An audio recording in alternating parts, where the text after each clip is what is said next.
अस्सलाम वालेकुम। आज हम स्टार्ट करने लगे ऑब्स्ट्रक्टिव लंग डिजीज़ेज़। ठीक है, ऑब्स्ट्रक्टिव लंग डिजीज़ेज़ जितनी भी बुक के अंदर मेंशन्ड हैं उनके बहुत ज़्यादा डिटेल है। ठीक है, तो हम बस इस वीडियो में रिव्यू करने लगे कि कौन कौन से डिजीज़ेज़ हैं, उनके क्या क्या क्लिनिकल फ़ीचर्स हैं और उनके लिए क्या क्या आपने मेन इन्वेस्टिगेशंस करानी है and then how will you manage. So obstructive lung diseases में जो 4 डिजीज़ेज़ आती हैं उनके लिए निमोनिक है ABCC। ठीक है, A for asthma, B for bronchiectasis and C for COPD, जिसके अंदर फर्दर 2 आ जाते हैं, क्रोनिक ब्रोंकाइटिस है और एक एम्फाइसीमा है। और जो चौथी है वो भी C से ही है, दैट इज़ सिस्टिक फिब्रोसिस। ठीक है, so starting with asthma. Basically जो है, अगर हम सारी डिजीज़ से पहले देखें इनकी इन्वेस्टिगेशन, तो ऑब्स्ट्रक्टिव लंग डिजीज़ में जो मोस्ट इंपॉर्टेंट चीज़ होती है उसमें FEV1 to FVC ratio decrease हुई होती है। ठीक है, जो फोर्स्ड एक्सपायरेटरी वॉल्यूम होता है in first second to forced vital capacity, वो बेसिकली डिक्रीज़ हुई होती है। ठीक है, तो ये इंपॉर्टेंट इन्वेस्टिगेशन है जो कि हम जनरली जब हम ऑब्स्ट्रक्टिव लंग डिजीज़ करेंगे या रिस्ट्रिक्टिव करेंगे तो वो चीज़ आपको पता होनी चाहिए कि वो किस कैटेगरी में आ रही है डिजीज़, और उसके लिए सबसे पहले आपने इस तरह से इन्वेस्टिगेट करना है। तो FEV1 bye FVC ratio obstructive के अंदर डिक्रीज़ हो जाती है और रिस्ट्रिक्टिव के अंदर इंक्रीज़ हो जाती है। ठीक है, एक तो मेन ये बात है। अच्छा, starting with asthma. So basically what is asthma? Asthma is chronic inflammatory reversible disorder, और इसमें हमारा जो एयर वे है वो बहुत ज़्यादा सेंसिटाइज हो जाता है टू वेरियस एलर्जेंस। ठीक है, अब इसमें डिफरेंट रिस्पायरेटरी इरिटेंट्स भी होते हैं, जैसे कि स्मोक है, परफ्यूम है, या कोई भी एलर्जन है जैसे डस्ट है, माइट्स वगैरह हैं, पोलन से भी कुछ लोगों को हो जाती है। ठीक है, तो इसके अलावा इसमें इन्फेक्शंस भी हो सकते हैं, जैसे एक बंदे को बार बार अपर रिस्पायरेटरी ट्रैक इन्फेक्शन हो रहा है तो उसको एस्थमा के अटैक साथ साथ होंगे। ठीक है, डिफरेंट ड्रग्स भी हो सकती हैं, कोई इमोशनल स्ट्रेस हो सकता है, एक्सरसाइज बहुत ज़्यादा की है, या कोल्ड टेम्परेचर भी हमारे यहाँ जो है वो है कॉमन होता है इसके अंदर। ठीक है, सो एस्थमा के ये बेसिकली कुछ कॉजेज़ हमने देखे हैं कि वो होती क्यों है। अब इसमें क्लिनिकल फीचर्स अस्थमा के अंदर पेशेंट जो प्रेजेंट करेगा वो 3 चीज़ों के साथ करेगा। You can memorise it with WBC। ठीक है, यानी कि वीजिंग, ब्रेथलेसनेस एंड कफ। और वो ये बताएगा कि उसका डायर्नल पैटर्न होता है, यानी कि उसके जो सिम्टम्स होते हैं ना पेशेंट के, वो अर्ली मॉर्निंग में मज़ीद एग्रवेट हो जाते हैं। ठीक, और जो एग्जामिनेशन पे आपको चीज़ें नज़र आएंगी वो एक तो टेकिपनिया है, टेकिकार्डिया है। ठीक है, और इसके अलावा जो है आपकी जब हम ऑस्कल्टेशन करेंगे साउंड सुनने के लिए तो उसमें इंस्पायरेशन एक्सपायरेशन दोनों में ही वीजेस सुनाई देते हैं। वीजेस क्या होते हैं कि जब एक बहुत नैरो ब्रोंकाई के अंदर से एयर गुजरती है। ठीक है, फॉर एग्जांपल एक नैरो पाइप है और उसके अंदर से आप तेज़ी से हवा को गुजारें तो एक रुकावट वाली जो आवाज़ आती है कि रुकावट से हवा गुजर के जा रही है, उस आवाज़ को वीज़ कहते हैं। तो वो एस्थमा और COPD दोनों के अंदर आपको वीजेस सुनाई देती हैं। ठीक है, इस तरह डिफरेंट डिजीज़ होती हैं जिनमें पस वगैरह बन जाता है, उनके अंदर भी वीजेस नहीं होते, उनके क्रैकल्स या बाकी जो होती हैं वॉइसेस वो होती हैं। ठीक है, अच्छा अब हम आ जाते हैं इसके इन्वेस्टिगेशंस पे। ठीक है, इन्वेस्टिगेशन इसके लिए PFTs पल्मोनरी फंक्शन टेस्ट कराने हैं। ठीक है, जिसके अंदर मैंने आपको बता दिया कि FEV1 to FVC ratio decrease हुई होगी। ठीक है, इसका जो डायग्नोस्टिक क्राइटेरिया है ना उसका उन्होंने स्पेसिफिकली 3 पॉइंट्स मेंशन किए हैं कि आपने उसको एस्थमा तब डिमार्केट करना है जब आपकी FEV1 जो है वो इंक्रीज़ हो रही है of more than 15% with use of bronchodilator. क्योंकि नॉर्मली बताया कि एस्थमा में ब्रोंकोडायलेटर से ज़ाहिर है फ़र्क पड़ता है, हम देते हैं ब्रोंकोडायलेटर। तो अगर ब्रोंकोडायलेटर देने से 15% से ज़्यादा FEV1 इंक्रीज़ हो रही है, एक ये पॉइंट है। दूसरा ये पॉइंट है कि FEV1 15% से ज़्यादा डिक्रीज़ हो रही है आफ्टर 6 मिनट ऑफ एक्सरसाइज। ठीक है, मतलब नॉर्मली हमें पता है कि ब्रोंकोडायलेटर देने से उसको FEV1 को इंक्रीज़ होना चाहिए। ठीक है, और जो आपका है एक्सरसाइज के बाद उसको डिक्रीज़ होना चाहिए, लेकिन उन्होंने बस कुछ पैरामीटर्स डिमार्केट करनी है कि 15% से ज़्यादा अगर इंक्रीज़ हो रही है आफ्टर ब्रोंकोडायलेटर तब आप उसको अस्थमा में डालेंगे। 15% से ज़्यादा डिक्रीज़ आ रहा है आफ्टर 6 मिनट ऑफ एक्सरसाइज तब आप उसको अस्थमा लेवल करेंगे। एंड थर्ड चीज़ इज़ कि 20% पीक एक्सपायरेटरी फ्लो जो है उससे ज़्यादा होगा diurnal variation on more than 3 days. For example 2 weeks के अंदर एक वीक में 3 दिन से ज़्यादा अगर इस तरह से वेरिएशन आ रहा है कि 20% peak expiratory flow rate very कर रहा है, ठीक है, तो वो भी आपका अस्थमा के अंदर आएगा।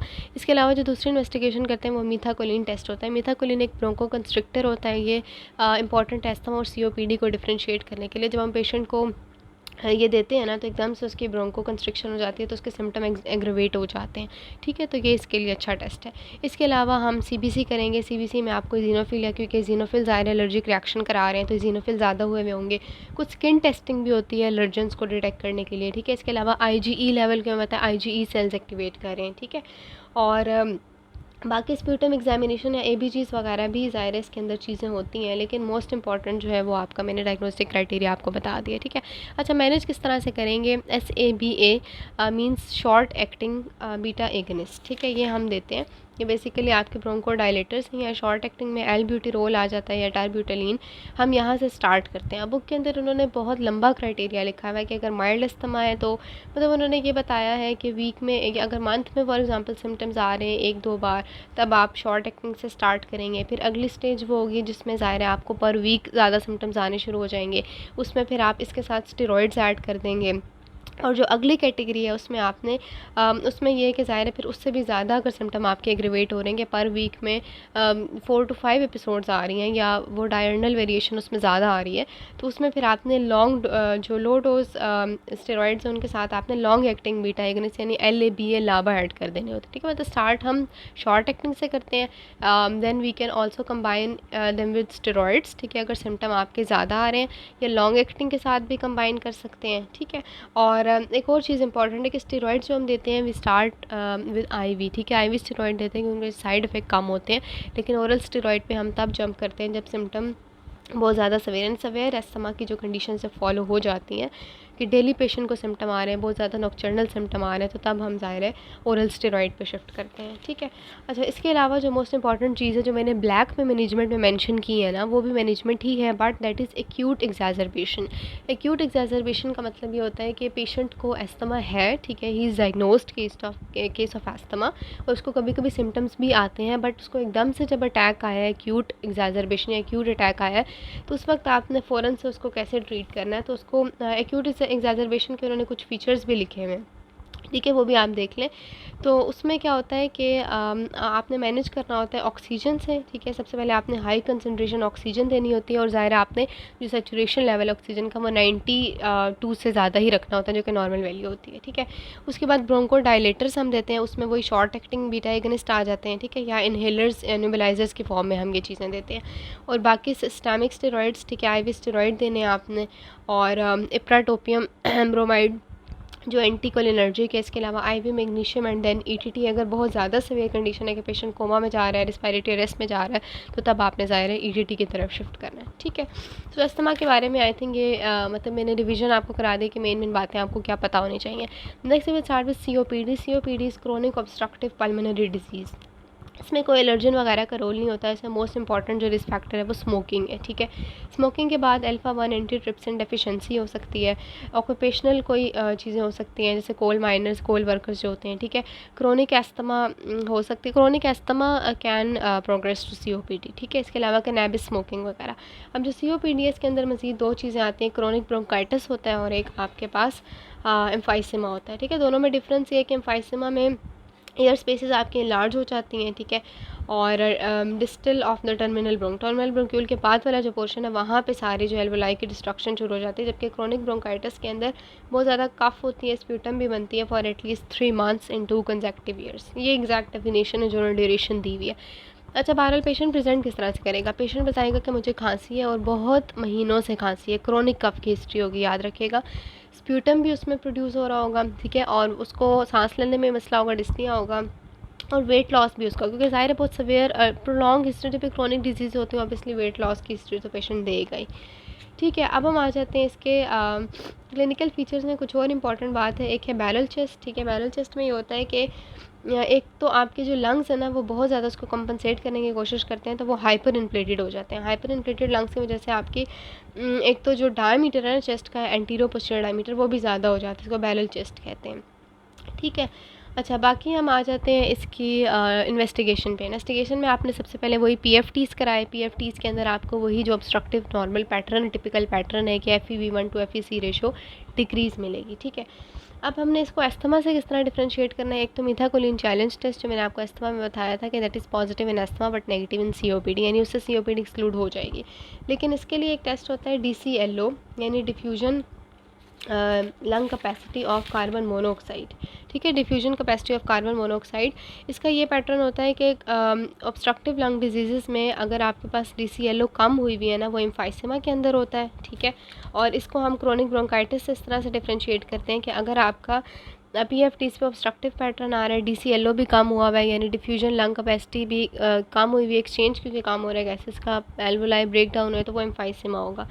लेकिन अगर ऑब्स्ट्रक्टिव पैटर्न आ रहा है, मिथाकोलिन चैलेंज टेस्ट नेगेटिव आ रहा है और DCLO नॉर्मल आ रही है, तो वो क्रोनिक ब्रोंकाइटिस है, ठीक है।